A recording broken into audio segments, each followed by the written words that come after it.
now. I think of them, too, because it is clear to me that there will be no meaningful solution until some attempt is made to know these people and hear their broken cries. The only change came from America as we increased our true commitments in support of governments which were singularly corrupt, inept, and without popular support. All the while the people read our leaflets and received regular promises of peace and democracy and land reform. Now they languish under our bombs and consider us, not their fellow Vietnamese, the real enemy. They move sadly and apathetically as we herd them off the land of their fathers into concentration camps where minimal social needs are rarely met. They know they must move or be destroyed by our bombs. So they go, primarily women and children and the aged. They watch as we poison their water, as we kill 1 million acres of their crops. They must weep as the bulldozers roar through their areas preparing to destroy the precious trees.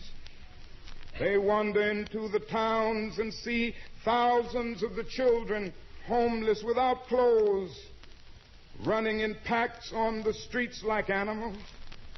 They see the children degraded by our soldiers as they beg for food.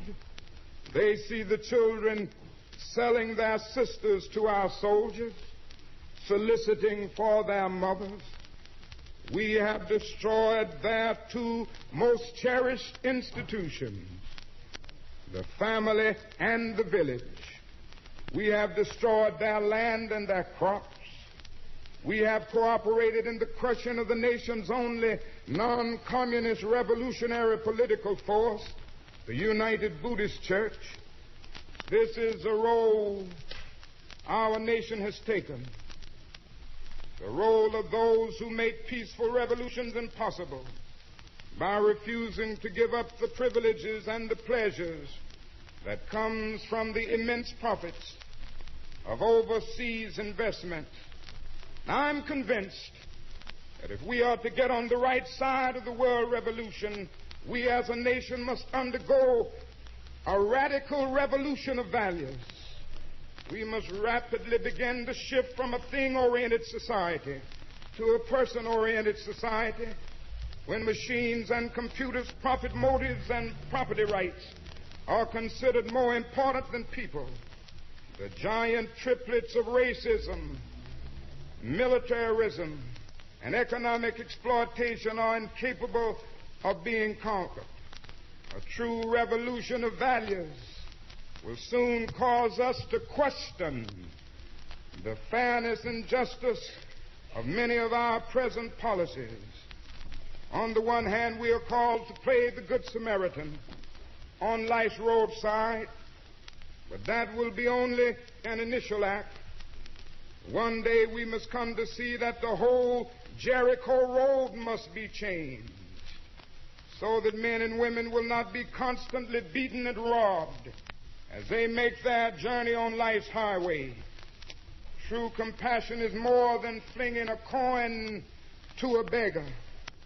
A true revolution of values will soon look uneasily on the glaring contrast of poverty and wealth with righteous indignation. It will look across the seas and see individual capitalists of the West invest in huge sums of money in Asia, Africa, and South America, only to take the profits out with no concern for the social betterment of the countries, and say this is not just. It will look at our alliance with the landed gentry of Latin America and say this is not just. The Western arrogance of feeling that it has everything to teach others and nothing to learn from them is not just. A true revolution of values will lay hands on the world order and say of war, this way of settling differences is not just. This business of burning human beings with napalm, of filling our nation's homes and with orphans and widows, of injecting poisonous drugs of hate into the veins of peoples normally humane, of sending men home from dark and bloody battlefields, physically handicapped and psychologically deranged, cannot be reconciled with wisdom, justice, and love. A nation that continues year after year to spend more money on military defense than on programs of social uplift is approaching spiritual death. Now, it isn't easy to stand up for truth and for justice. Sometimes it means being frustrated. When you tell the truth and take a stand, sometimes it means that you will walk the streets with a burdened heart. Sometimes it means losing a job. It means being abused and scorned.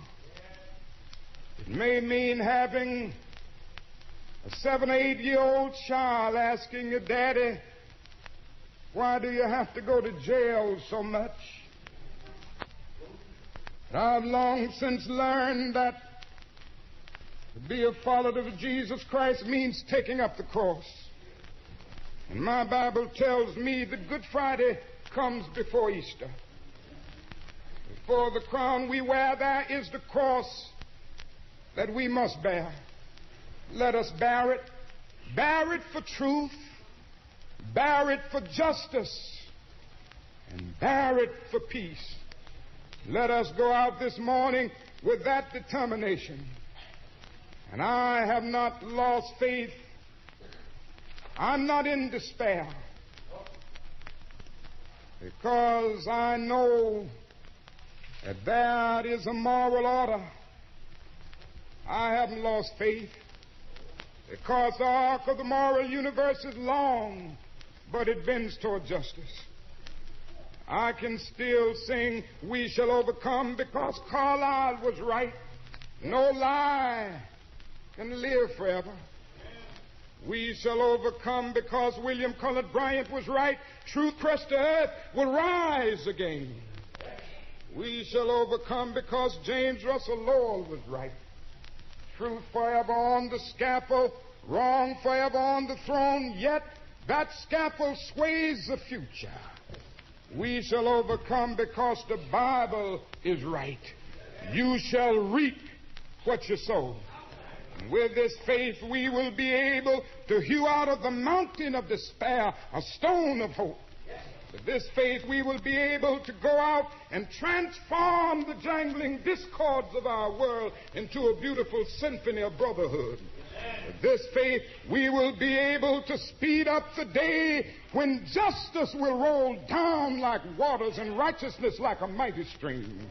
With this faith, we will be able to speed up the day when the lion and the lamb will lie down together, and every man will sit under his own vine and fig tree, and none shall be afraid, because the words of the Lord have spoken it.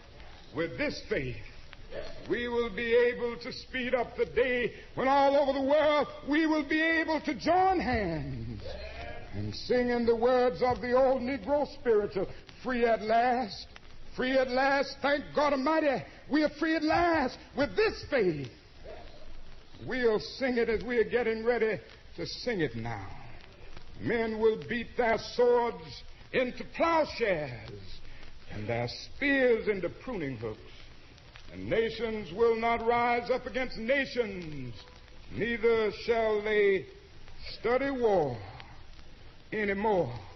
And I don't know about you, I ain't gonna study war no more. Wow, Martin Luther King, April 30th, 1967, in his speech, "Why I Am Opposed to the War in Vietnam." Just a few months later, April 4th, 1968, he was assassinated in Memphis.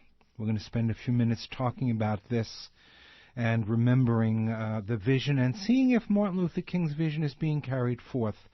Joining us to talk about this, and we're delighted to have him with us, is Glenn Ford.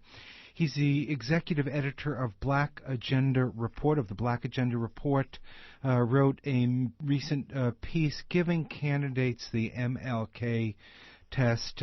Glenn Ford, welcome to Flashpoints. It's always a pleasure to be in your company, your intelligent company. Well, thank you so much.